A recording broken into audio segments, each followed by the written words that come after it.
When an elderly black woman walked into a luxurious restaurant, no one could have predicted that her quiet presence would expose a shocking truth and leave everyone in stunned silence. The late afternoon sun filtered through the wide glass windows of Golden Leaf Bistro, a fine dining landmark in Seattle, Washington. Known for its curated elegance and exclusivity, the bistro was a favorite spot for celebrations and power lunches among the city's elite. The air inside buzzed with muted conversations, the soft clinking of crystal glasses, and the melodic hum of a live pianist, painting a picture of sophistication and calm. The entrance door opened, revealing Madame Clara, an elderly woman whose every step exuded quiet dignity. Her back was straight, despite the years etched into her frame, and she carried herself with a poise that turned a few heads. Dressed in a tailored navy coat with delicate embroidery along the cuffs, she held a small black handbag securely under her arm. Her calm expression bore a strength that spoke of decades of resilience. Yet, as she stood in the doorway, it was impossible not to notice the flicker of judgment in the glances cast her way.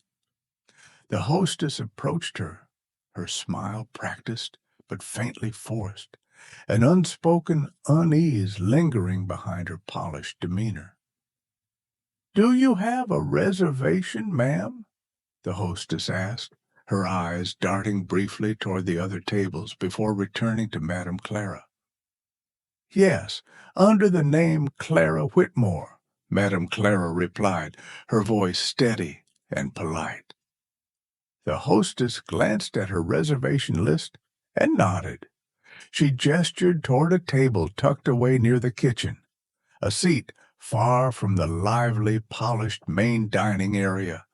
It was the kind of table that spoke volumes without words, a silent relegation to the margins. Madame Clara didn't complain. Instead, she nodded graciously, took her seat, and folded her hands on the table, her calm gaze scanning the room. It didn't take long for the weight of subtle prejudice to reveal itself. The waiter assigned to her section, Jack Harper, passed her table several times, barely acknowledging her presence. His cheerful banter and quick service were reserved for the younger, casually dressed patrons nearby. When he finally approached Madame Clara, his smile was thin, and his tone carried an edge of irritation. "Sorry for the wait," he said briskly. "We're really busy right now. I'll be back in a bit to take your order." Madame Clara offered a faint smile and nodded politely. "Take your time," she replied, her voice betraying none of the frustration she must have felt. Madame Clara offered a faint smile and nodded politely. "Take your time," she replied, her voice betraying none of the frustration she must have felt. Nearby, a young couple exchanged uneasy glances. "Why hasn't she been served yet?" the woman whispered, her voice barely audible over the pianist's soft melody. Her partner shrugged uncomfortably, casting a glance at Jack, who remained oblivious or indifferent to the growing tension in the room. Minutes stretched into what felt like hours. Madame Clara reached for her water glass, only to find it empty. Across the room, another waiter served a freshly poured glass of wine to a table that had arrived long after her. Jack passed by again, his cheerful tone and easy smile reserved for other guests. As Madame Clara raised her hand to politely request his attention, he sighed audibly and approached her table with barely concealed impatience. "Still haven't decided?" he asked, his tone bordering on dismissive, as though the delay was her fault. Madame Clara looked up at him, her eyes calm yet unwavering. "I'm ready to order whenever you have a moment," she said softly, maintaining her dignity. Jack nodded curtly, muttering something under his breath as he turned away. But as he walked past her table once more without returning, something shifted in the room. At a table near the bar, Daniel West, a man in his late 30s, dressed in a sharp navy blazer, watched the scene unfold with a growing sense of outrage.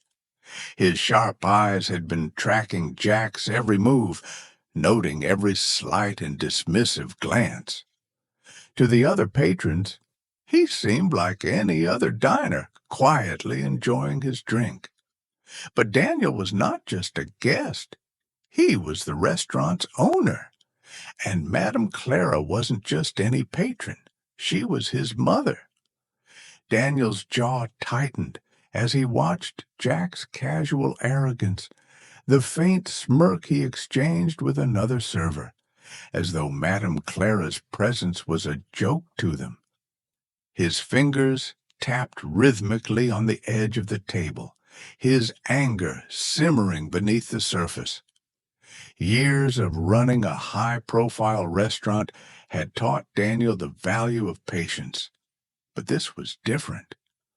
Watching his mother endure such subtle mistreatment in a space he had built, a space meant to embody respect and inclusion, felt deeply personal.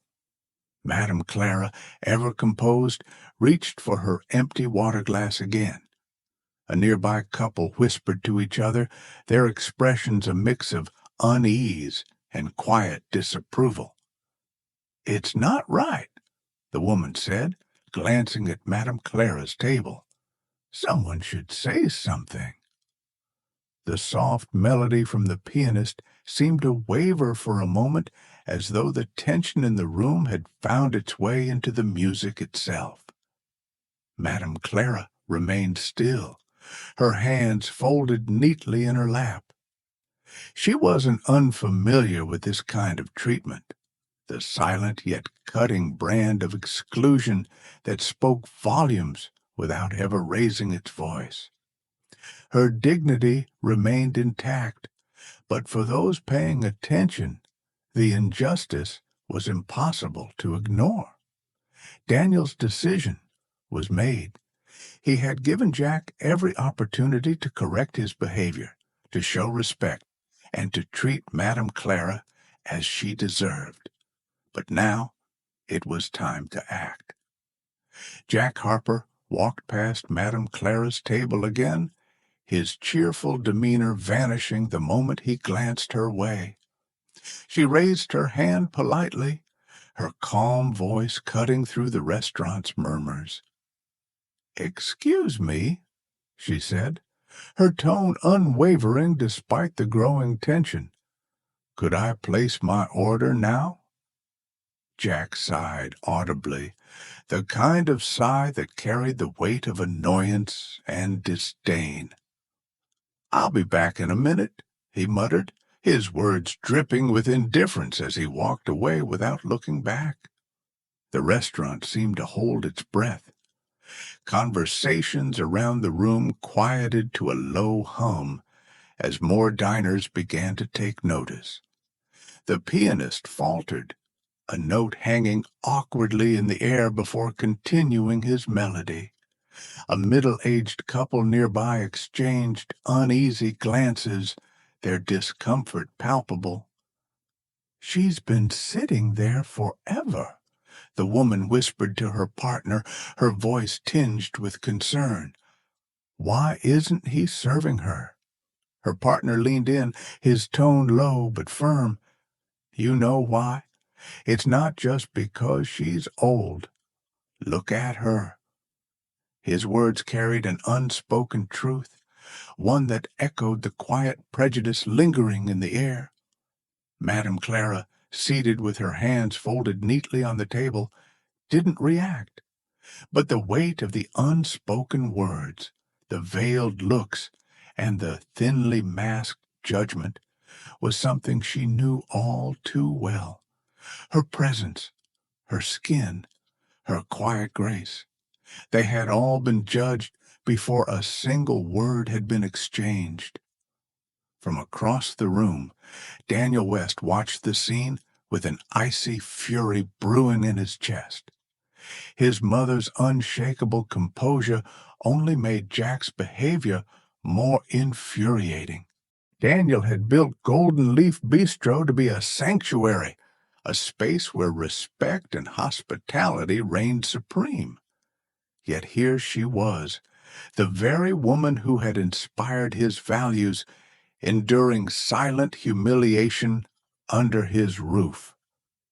Daniel's fingers tapped harder against the edge of the table. Every glance Jack exchanged with another server, every delayed acknowledgement of Madame Clara's presence, felt like a dagger. Daniel's restraint was wearing thin, but he needed to be certain. He leaned toward his manager, Sophia Ray, who had been hovering nearby, her own expression a mix of confusion and unease. "Sophia," Daniel said quietly, his voice calm but carrying an undeniable weight. "I need you to keep watching. Don't step in yet. I want to see how far he'll take this." Sophia hesitated, glancing toward Madame Clara's table. "Are you sure?" she asked, her tone cautious. Daniel nodded, his gaze locked on Jack. "He's already shown his character. I just need to make sure everyone else sees it too." Meanwhile, Jack continued to move around the restaurant, his easy smile reserved for the other patrons who seemed, in his eyes, more deserving of his attention. His casual jokes, his exaggerated politeness, all of it disappeared the moment he came near Madame Clara's table. Finally, after what felt like an eternity, Jack returned, his demeanor unbothered and his expression laced with impatience. "Still deciding?" he asked, his tone sharp, as though her presence was an inconvenience. Madame Clara looked up, her calm gaze meeting his.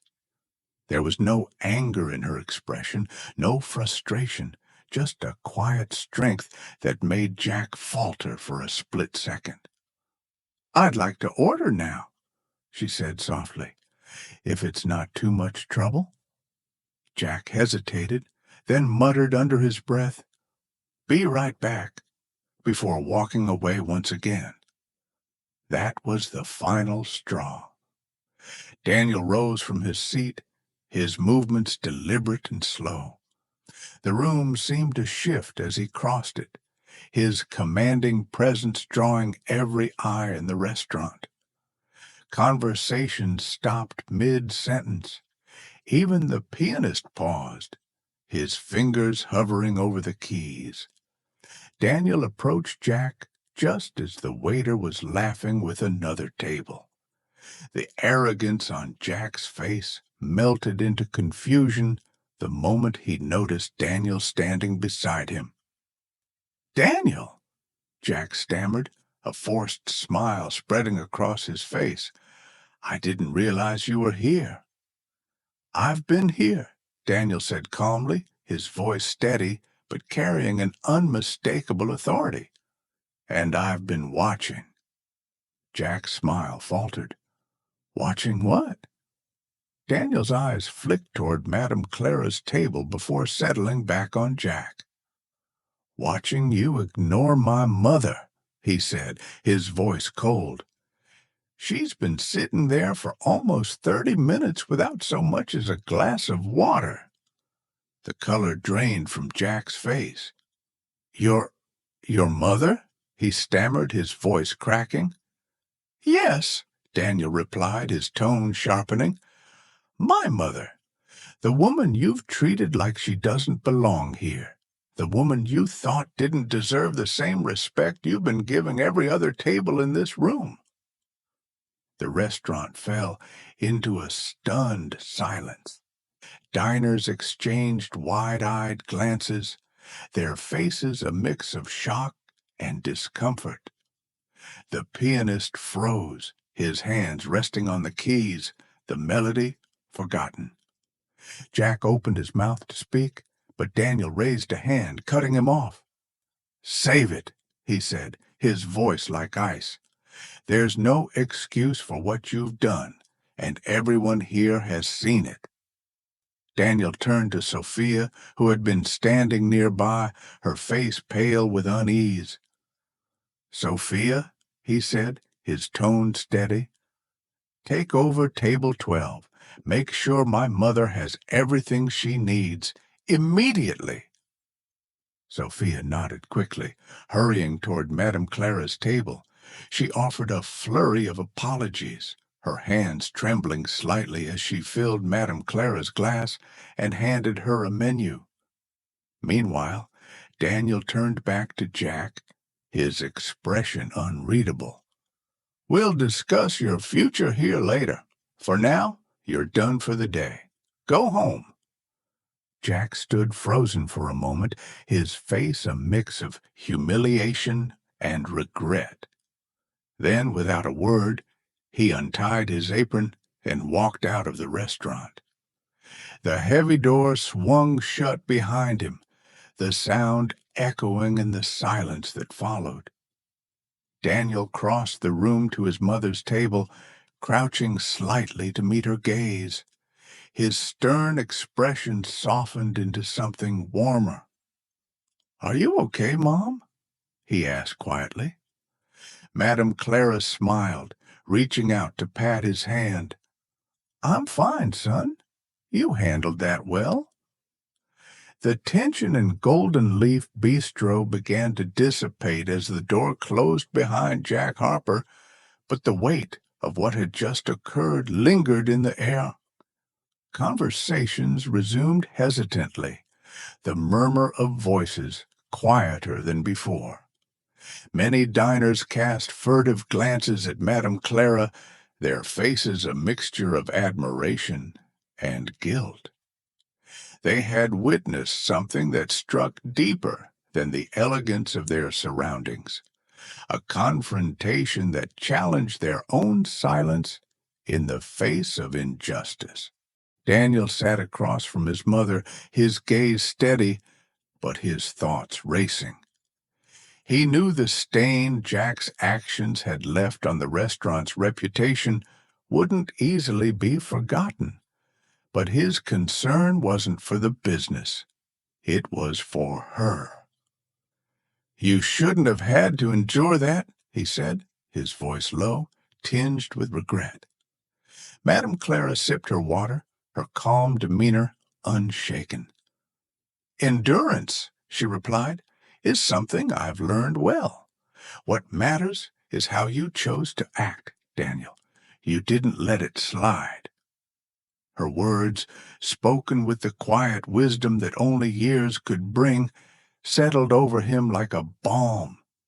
Yet Daniel couldn't shake the frustration gnawing at him. "But it shouldn't have happened at all, Mom. Not here, not anywhere." Madame Clara reached out, her hand resting gently on his. "No, it shouldn't have. But moments like these reveal truths about people, about places, and those truths matter." Across the room, Sophia Ray, the restaurant's manager, approached with careful steps, carrying a dish of perfectly plated salmon. She placed it before Madame Clara with an apologetic smile, her voice soft but earnest. "Mrs. Holloway," she began, "on behalf of the entire staff, I deeply apologize for everything that happened tonight. It was unacceptable, and we will do better. I promise you that." Madame Clara studied Sophia for a moment, her warm smile returning. "Thank you, Sophia. I appreciate your sincerity." Sophia nodded, retreating to give them space. Around the bistro, The other staff moved with a newfound purpose, their actions more intentional, their demeanor more attentive. It wasn't just about serving, it was about making amends. But the lesson wasn't just for them. At a nearby table, a middle-aged couple whispered in hushed tones, their expressions somber. "It's not just about what we saw," the woman said, her eyes glistening. "It's about what we've ignored before." Her partner nodded. "It makes you think, doesn't it? How many times have we let this happen just because it wasn't happening to us?" Their words reached Daniel's ears, and for a moment he paused. He looked around the room at the diners who had watched the scene unfold. Some had been silent observers, too afraid to speak up. Others had been complicit in their indifference. But now there was a shift, a ripple of awareness spreading across the room. Daniel turned back to his mother. "You've always told me to lead with integrity," he said quietly. "But tonight, you reminded me what that truly means." Madame Clara's smile softened. "Leadership isn't about perfection, Daniel. It's about how you respond when things go wrong. And tonight, you responded with grace." As the evening wore on, the energy in the bistro began to change. The pianist, who had stopped playing during the confrontation, resumed his melody, a soft, soulful tune that seemed to carry the weight of what had transpired. The diners settled into their meals, but the atmosphere remained charged with reflection. Before long, Madame Clara finished her meal and stood, her movements as poised as ever. Daniel immediately rose, offering his arm. Together, they walked toward the exit, the glow from the restaurant chandeliers casting a warm light over them. As they reached the door, Madame Clara paused, turning to look at her son. "You've built something beautiful here," she said, her voice steady.